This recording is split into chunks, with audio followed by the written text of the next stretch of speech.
E aí, Bizarro? E aí, pessoal? Nosso primeiro podcast chegando no ar, nosso primeiro programa, tudo pronto e vamos começar, né, cara? Tudo bem, meu amigo Edjan? Fala, rapaziada. Um alô grande aí pra todos aí. É isso aí, nosso primeiro podcast, o Suburgenia, né? Podcast da revista Suburgênese. Vamos lá, vamos fazer. Vamos junto aí, vamos conversar. É nosso podcast. É isso aí, rapaziada. Tamo junto. Grande Edjan, tudo bem, meu camarada? É isso aí. E assim, pra quem tá chegando agora, pra quem caiu de paraquedas aqui no nosso podcast, a ideia é a gente conversar com esses artistas periféricos, os artistas suburbanos, pegar essa galera que tá fazendo barulho aí, trazer eles pra cá pra gente poder conversar, trocar uma ideia, falar sobre algumas coisas assustadoras, algumas coisas da experiência deles também e como eles veem toda essa movimentação periférica que tem acontecido aí nos últimos anos e que a gente espera que continue durante um bom tempo. Pô, com certeza, é isso aí. Tem uma galera boa aí fazendo barulho no subúrbio, nas periferias, na Baixada Fluminense, uma turma boa aí de arte, cultura, produzindo. E vamos bater um papo muito legal com a turma toda no nosso podcast. Nosso amigo Edjan, então, por favor, fala aí, apresenta aí quem são os nossos convidados, quem veio hoje bater um papo aqui com a gente no nosso podcast Suburgenia. E vamos lá, pessoal, apresentando os participantes. De um lado do ringue, Rodolfo Caruso, escritor de prosa e verso, sambista, músico, produtor cultural. E do outro lado aqui com a gente também, Caio Zero. O cara é escritor, ele é grafiteiro, desenhista, ilustrador. E vamos lá, pessoal. Podcast Suburgenia.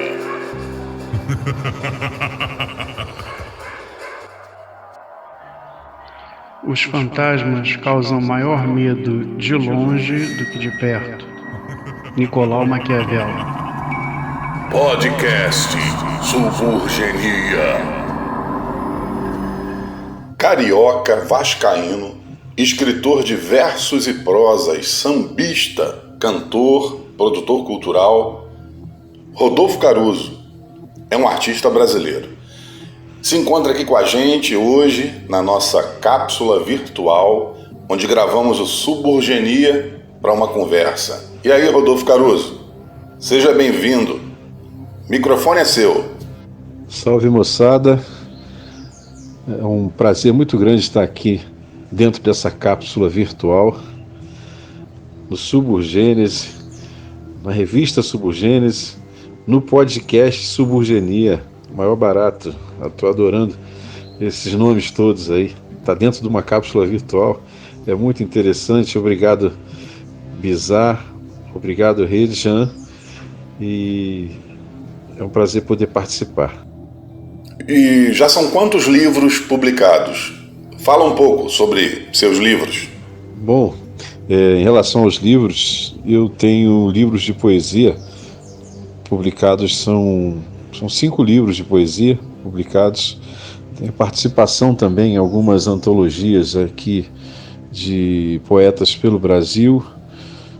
Tenho uma em Portugal também, bastante interessante, onde eles juntaram os poetas, né, dos países que falam a língua portuguesa. Então ficou um livro bem bacana, bem diversificado. E tenho uma participação também num conto chamado 2068, que está num livro do Sarau dos Sambistas. O Sarau dos Sambistas também, eu tenho uma participação lá numa área que é nova para mim, que é a questão do conto. Então, basicamente isso.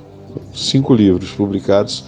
Eu comecei essas publicações em 2003, por aí. Foi com o advento da internet, na verdade, que eu comecei com um blog, né, de poemas, e desse blog vieram os livros. Foi um momento bastante interessante até. Ah, tem também seu CD de sambas, né? Aliás, um ótimo CD. Eu tenho, já ouvi muitas vezes, lá em casa sempre está tocando.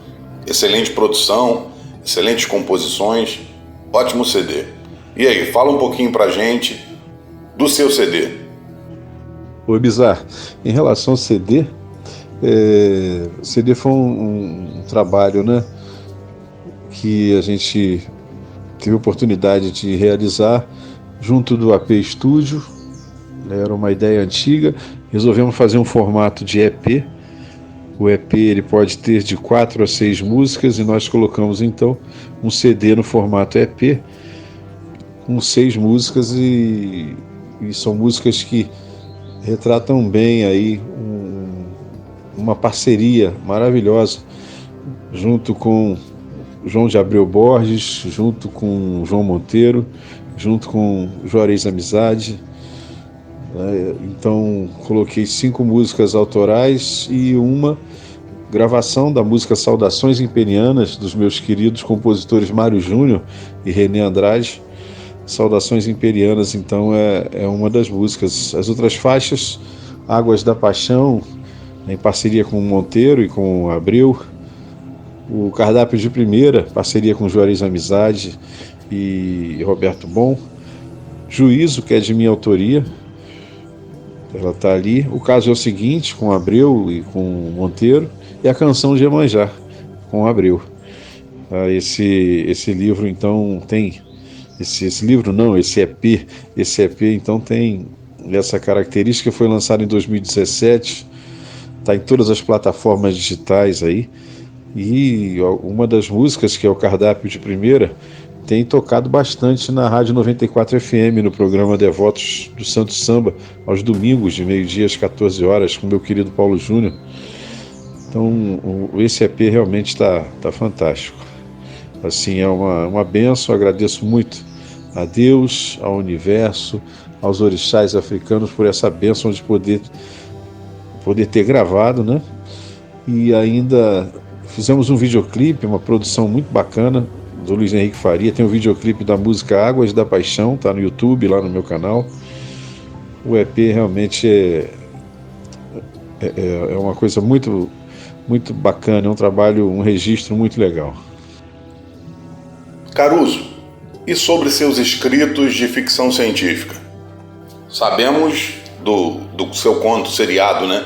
2068. 2068 saiu em algumas edições da revista Sarau Subúrbio, né? Foi de junho a agosto de 2018. Foram aí três partes, né? Conta um pouquinho aí sobre o conto 2068. É um projeto? É um projeto para um livro futuro? Fala um pouquinho pra gente. Bizarro, realmente ficção científica é um mundo fascinante, né? E quando eu escrevi 2068, e que dentro da sua pergunta, 2068 é um projeto de um livro mesmo, de uma história, não é? De uma pessoa que vive 100 anos, não é? E comemora esses 100 anos lá em 2068, uma pessoa ligada ao samba, um mestre de bateria, na verdade, que é ligado ao samba, e ele atravessa, né, atravessa a década de 60, 70, 80, 90, entra anos 2000 e vai até 2068. Foi uma viagem começar a escrever esse livro, e que eu posso dividi-lo, né, em contos, né, vamos dizer assim, como foi esse publicado no livro Sarau dos Sambistas, de 2068. E interessante que tem coisas ali, né, da imaginação mesmo, né? E uma delas, que é bem interessante, eu coloco uma personagem ali junto com o mestre de bateria, que é uma holografia, na verdade. É um computador holográfico. Na minha imaginação ali, baseado no que a gente vem acompanhando, né?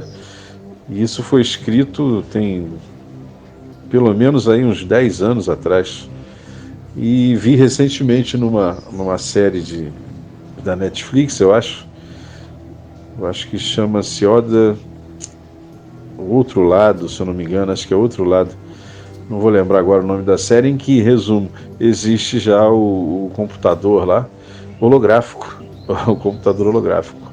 A pessoa chama e ele aparece inteiro do seu lado no formato de um ser humano.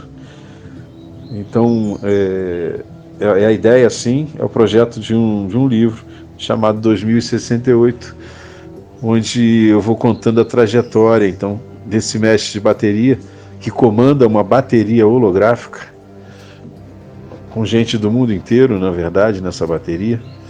E aí, no meio disso tudo, tem muita história, tem muita ficção científica nesse 2068.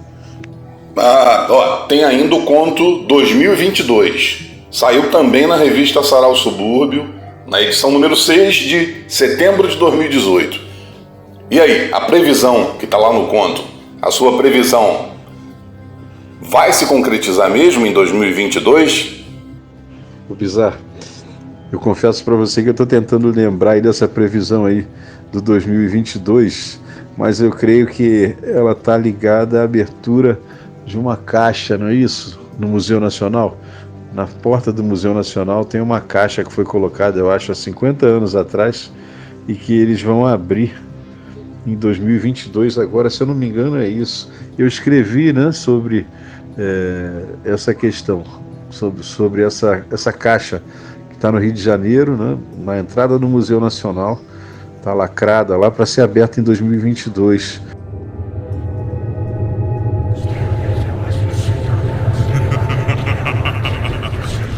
Podcast Suburgenia.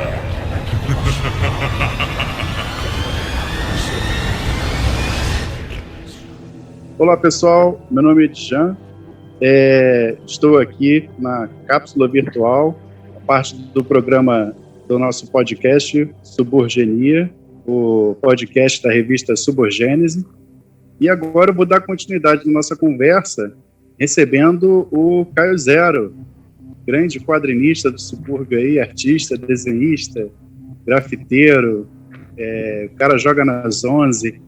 Então, assim, cara, quero começar te dando boas-vindas aí e agradecer você ter aceitado esse convite.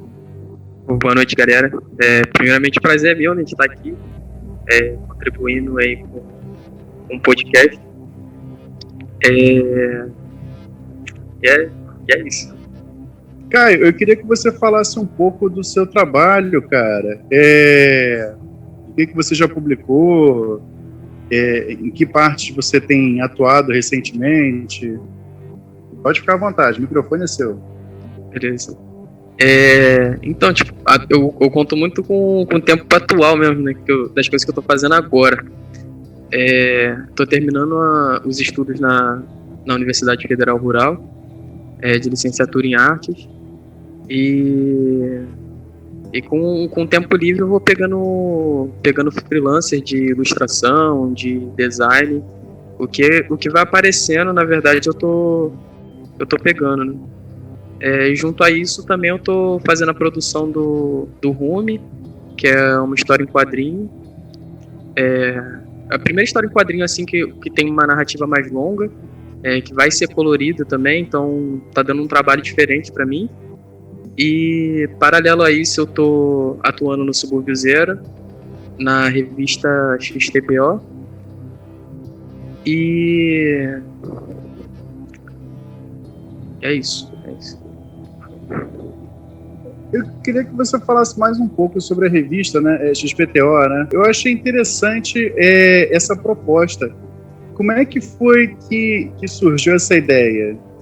Então, a ideia surgiu do Rafael. Ele é um dos participantes, né? Ele na verdade convocou as pessoas. Ele passou no feed de algumas pessoas que ele barrou e tal, viu o trabalho, e os trabalhos que ele curtiu, ele foi fazendo convite. Ele achou que seria interessante fazer esse tipo de publicação gratuita, assim, uma coisa mais livre, sem temática, que a gente pudesse aproveitar ali um espaço poder divulgar o trabalho também. E aí, a partir do convite do Rafael, que ele tem um Instagram chamado Defeito de Fábrica, e a partir dos trabalhos que ele foi encontrando, que ele foi convidando a galera. E aí atua, se eu não estou enganado, mais 5 pessoas além de mim, e a gente vai revezando em quem faz a capa. A primeira capa eu fiz, que eu já estava ali dentro do projeto e tal, mas a segunda capa a gente chamou um ilustrador diferente, que não está ali no nosso meio atuando, para poder também dar uma variada, tipo, trazer mais pessoas, né, para esse tipo de publicação. Eu achei bem interessante isso de você ter um quadrinho distribuído de forma gratuita. Eu espero que venham novos números aí, que eu gostei bastante do primeiro. Aquela capa ficou genial do rato na ratoeira, foi muito boa. A gente vai fazer o segundo volume agora, já tá para sair. Acredito que no final desse mês já sai um segundo volume agora. Pô, legal. Então, assim, para quem estiver ouvindo, é uma dica bem legal, pessoal. Quadrinho nacional, distribuição gratuita. Fiquem de olho aí na página do Caio Zero. Assim que aparecer lá, assim que estiver disponível para download, ele divulga, e é uma leitura que vale muito a pena. E uma outra coisa que eu queria te perguntar também. Eu tenho o Antologia e o 25 páginas.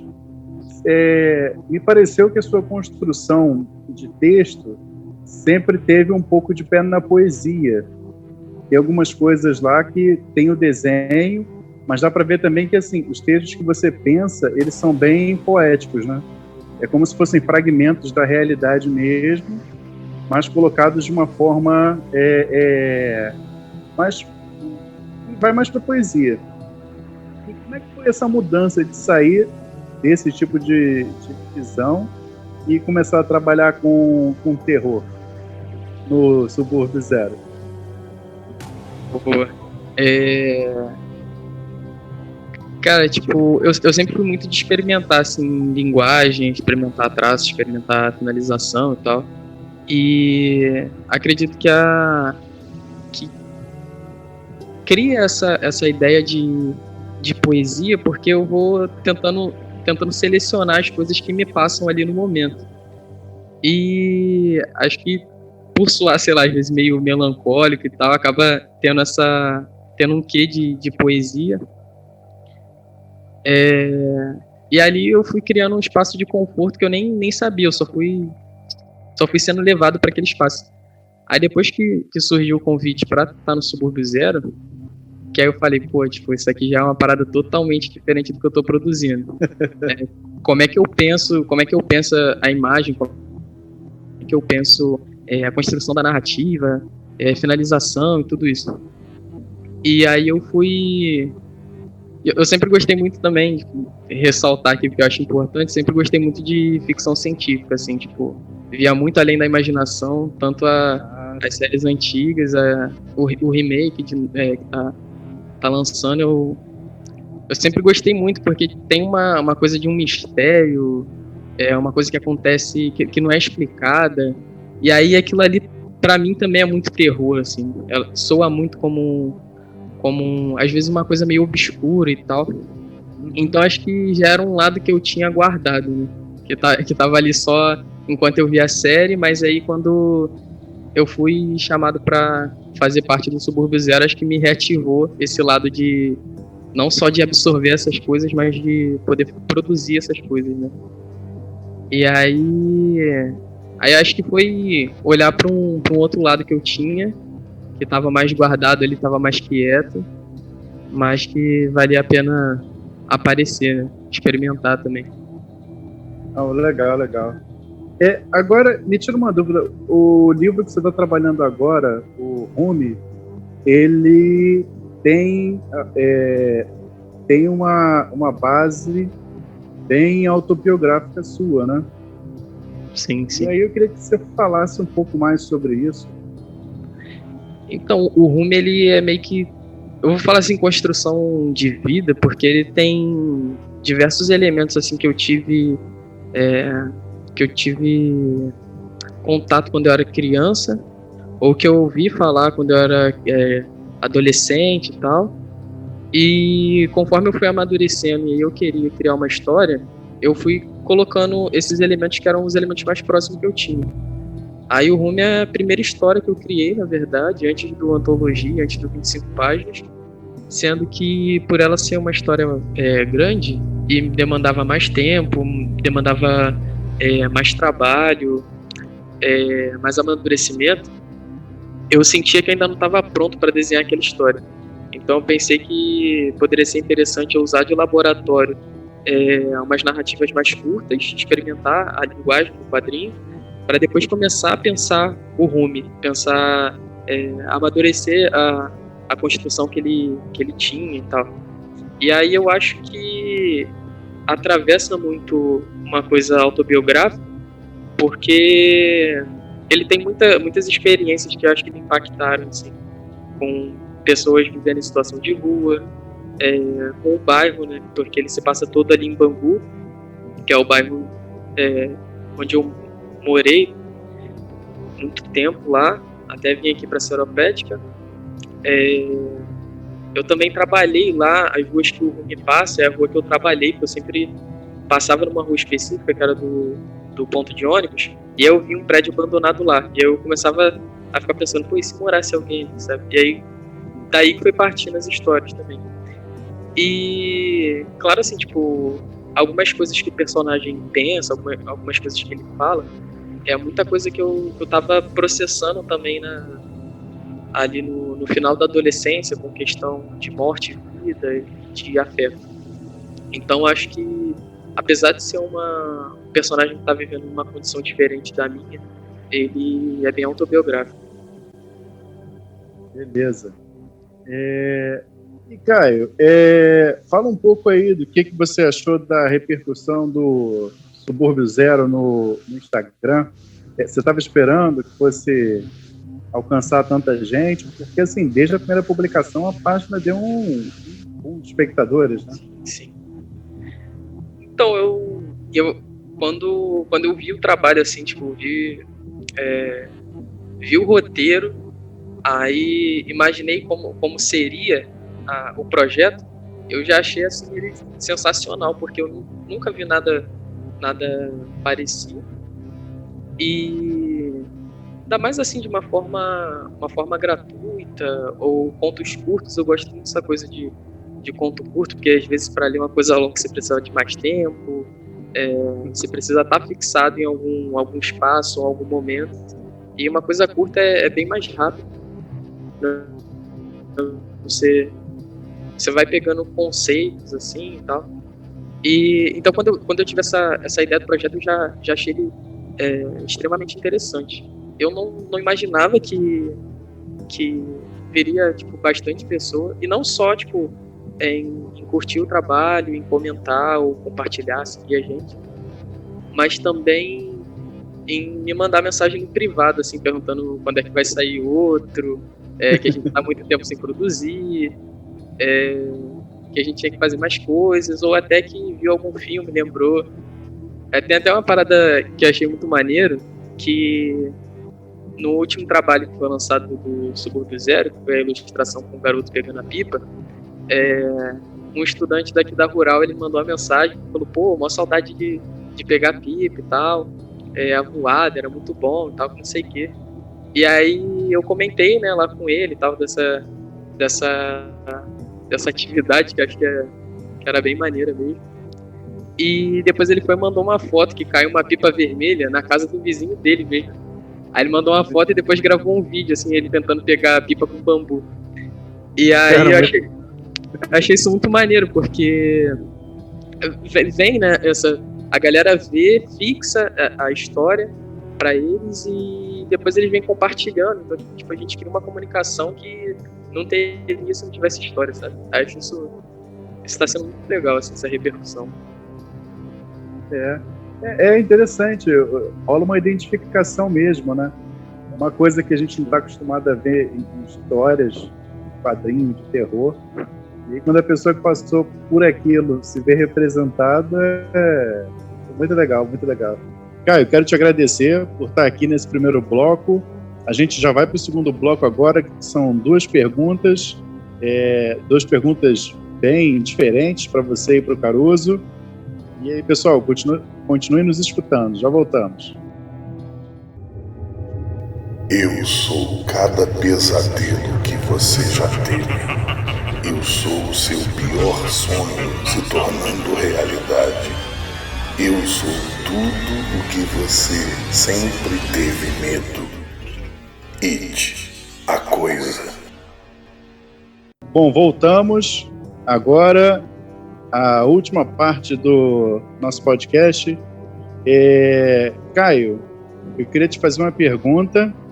Vai ser uma pergunta para você, nosso outro convidado, o Caruso. E a pergunta é a seguinte. Você já viu ou ouviu... Não, peraí, deixa eu refazer a pergunta. Qual foi a coisa mais bizarra que você já presenciou ou ouviu alguém contando que tenha acontecido no subúrbio carioca ou na periferia do Rio de Janeiro? Pode ser história de família, caos, lenda urbana, mas a coisa mais bizarra. Tem uma que eu sempre contei muito aqui na faculdade, que eu vi lá no bairro, que eu acho muito, muito doido, assim, tipo, é uma série de acontecimentos esquisitos, assim, tipo, tem um pai de um amigo meu, que ele é da Marinha e tal, ele é músico da Marinha, só que acho que ele tava afastado um tempo e tal, e aí ele fica lá no bairro, vai pra um bar e fica bebendo. E depois ele volta de carro, como se nada tivesse acontecendo. Parece que ele tá sóbrio e não tá. E ele meio que virou um personagem, assim, lá no bairro. Quando eu vejo ele, pra mim ele já é um personagem. Até porque, tipo, às vezes ficava eu, esse amigo meu, e outras pessoas, assim, tipo, jogando bola ou na praça conversando até a noite. Aí do nada ele aparecia, tipo, tu não via ele chegando, só via quando ele já tava lá. Aí ele gritava o filho dele, Rico! Aí quando tu menos esperava ele já sumia de novo, sacou? Tipo, tu não via ele indo embora e nem via ele chegando. Então a gente sempre ficou zoando muito com isso, tipo, porra, de onde é que seu pai sai, tá ligado? Então ele pra mim sempre foi esse personagem. Aí a história é agora, né, tipo, só tô falando, só que ele é um personagem e tem essas coisas estranhas. A história foi que contam lá no bairro que ele tava num bar um dia que fica do lado de um terreiro que tem lá. E aí tava rolando algum evento lá no terreiro e tal, e saiu uma pessoa incorporada, né? Foi no bar, viu ele bebendo e queria apostar quem bebia mais. E aí ele aceitou a aposta, aí eles beberam, falaram que eles beberam muito, que ele deitou o santo, voltou de carro pra casa, tranquilo. E, tipo, todo mundo, e várias pessoas contam isso, sabe? Tipo, lá no bairro, né? O filho dele nem sabia, tipo, o filho dele foi saber, eu tava do lado. Eu acho essa história muito doida, assim, é muito elemento doido que tem ali, sabe? Eu acho que essa é uma história. Tem uma outra também que é só uma coisinha assim muito rápida, mas eu fico imaginando, eu acho meio bizarro, assim. Eu tenho uma amiga minha que até estudou aqui comigo em Seropédica e tal. Ela falou que tinha uma casa abandonada lá no bairro dela. E aí ela entrou lá com o namorado dela, ficaram lá se beijando e tal, com não sei o quê. Até que, tipo, e a casa toda escura, né? Tava de noite e tal. Até que ela olha assim pra parte da porta. Aí ela vê uns olhos e uma boca. E aí essa boca meio que riu. Só que ela não ouviu nada, o namorado dela não ouviu nada, porque ele tava de frente pra ela, então tava de costa pra porta, e depois simplesmente sumiu, assim. E aí quando ela falou isso, tipo, me deu um calafrio na hora, assim, eu fiquei imaginando essa cena, e achei muito perturbador também. Caraca, isso daí é começo de filme de terror mesmo. Assim, é engraçado ver as pessoas tomando decisões que as pessoas tomam um filme de terror e que a gente fica assim, não faz isso não faz isso não. Sim. Sinistro. Bom, e agora, cara, e você, Caruso? Conta aí, qual foi a coisa mais bizarra que você já tenha visto ou que você ficou sabendo que te contaram, ou história de família que tenha acontecido ou no subúrbio carioca, ou na Baixada, ou na periferia, fica à vontade. Olha, esse momento sinistro que eu vivi, ou essa situação sinistra, né? Eu vou voltar lá na minha infância, porque a partir da pergunta foi a primeira coisa que me veio à cabeça, foi a mula sem cabeça. Olha, na rua Maracaípe, Marechal Hermes, à noite, eu ali com meus 10, 11 anos, por aí, e a molecada toda, à noite, ficava todo mundo sentado, então, na rua de paralelepípedo, né? Todo mundo sentado ali, 10, 12 moleques, e os mais velhos do que nós, né? Eles eram 6 anos mais velhos, eles eram sinistros e contavam histórias, né? E então, uma dessas histórias que a gente ouvia desses bate-papos, né? Bate-papos ou a conversa fiada da época, né? A gente nem sabia, agora eu estou falando bate-papo, conversa fiada, hoje está bem definido como resenha. Essa resenha, essa conversa fiada, a gente ouvia a história da mula sem cabeça. E eu vou confessar que nunca pesquisei, agora que veio a pergunta, né?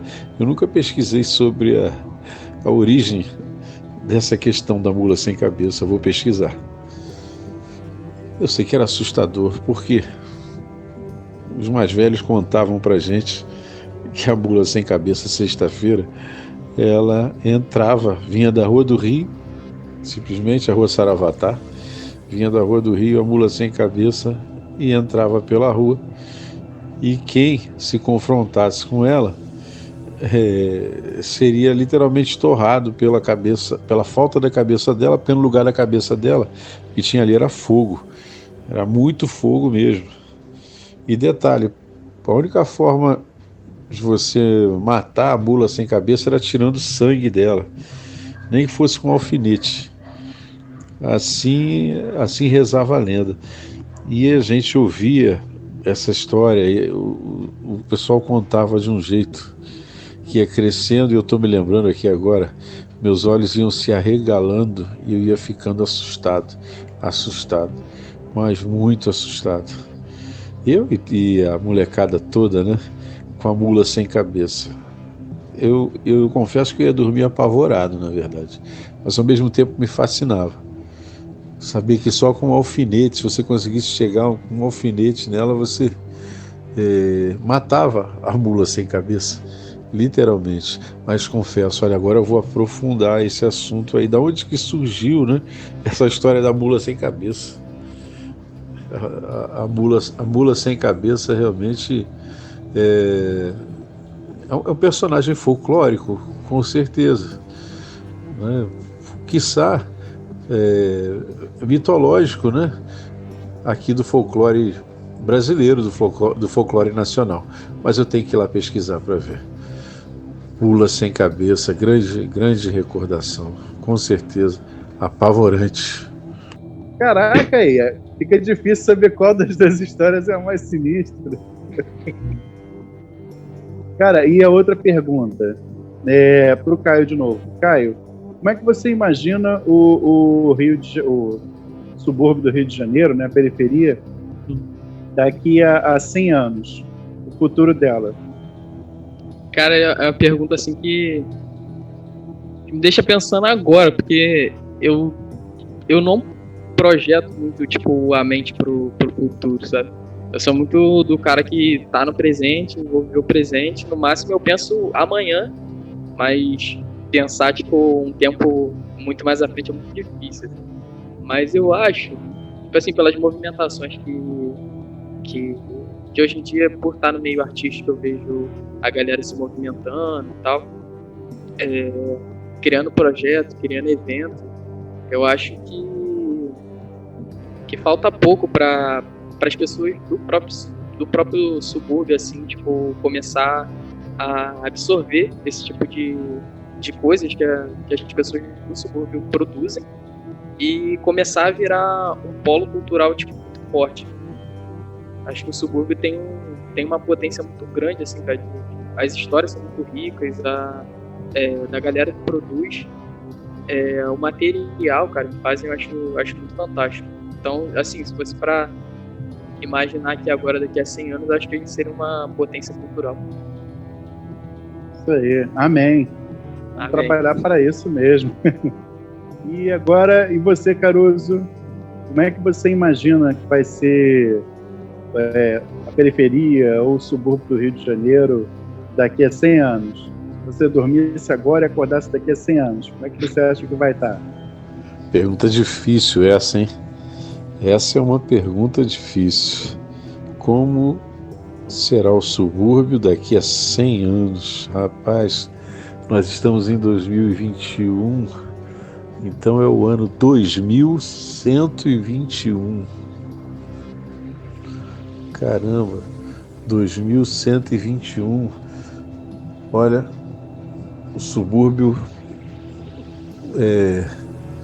ele vai voltar, na verdade, ao século IX, talvez ali, século X, por aí, no sentido de que as terras aqui do subúrbio, os terrenos, os quintais, as terras vão estar nesse momento extremamente valorizadas, porque o subúrbio vai virar, assim como hoje é o campo, né?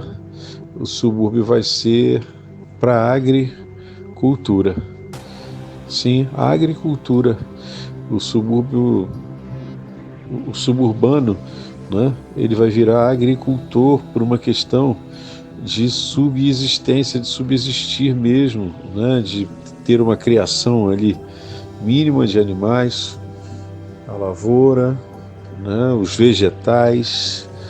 Então a agricultura em 2121 vai fazer então com que o subúrbio volte ali aos séculos IX, ao século X, né, de uma maneira em que vai ser preciso cada um proteger, né, a sua agricultura, proteger a sua área, o seu território. Vejo muito isso em 2121.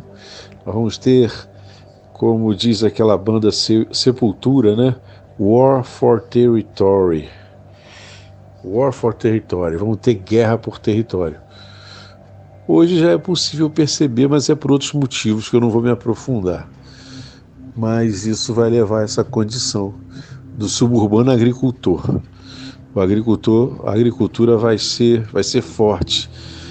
E o domínio de território também. Acho que uma volta ao século IX, ao século X, me parece ser o destino do subúrbio em 2121. Então, pessoal, esse foi o fim do nosso primeiro programa. Eu queria agradecer muito ao Caio Zero por estar aqui presente. Eu queria agradecer muito ao Rodolfo Caruso, esses dois artistas fantásticos que estão tão presentes na nossa vida, que são da nossa vizinhança, né? Digamos assim. E agradecer por eles terem cedido um pouco do tempo para trocar essa conversa e falar um pouco sobre a nossa arte. Obrigado, Caio. Obrigado, eu que agradeço aí. Edian, Bizarra, Caruso. Muito obrigado, Rodolfo Caruso, pela presença. Salve, moçada, muito obrigado. Gratidão aí eterna a todos vocês. Saindo aqui também. Falou? Valeu. Tchau, tchau. Valeu. Boa noite. Tchau, gente. Boa noite aí, bom fim de semana. Boa noite, bom descanso.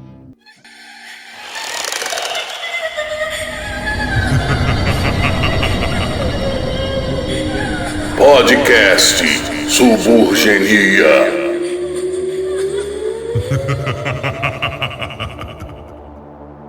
Isso aí, pessoal. Chegamos no final do nosso primeiro programa. Quem ficou curioso para saber quem são os próximos convidados, só dá um pulo na nossa página no Instagram, Revista Suburgênese. A gente vai estar postando as datas das pessoas que vão participar. Então é isso. Muito obrigado pela audiência e até a próxima. Até a próxima. Um grande abraço em todos que nos ouviram, ficaram com a gente aqui batendo um papo e é isso aí. Fiquem de olho, fiquem seguindo ali no Instagram, que vocês sempre estarão por dentro daquelas pessoas que vão vir aqui no nosso Suburgenia bater um papo com a gente. Forte abraço!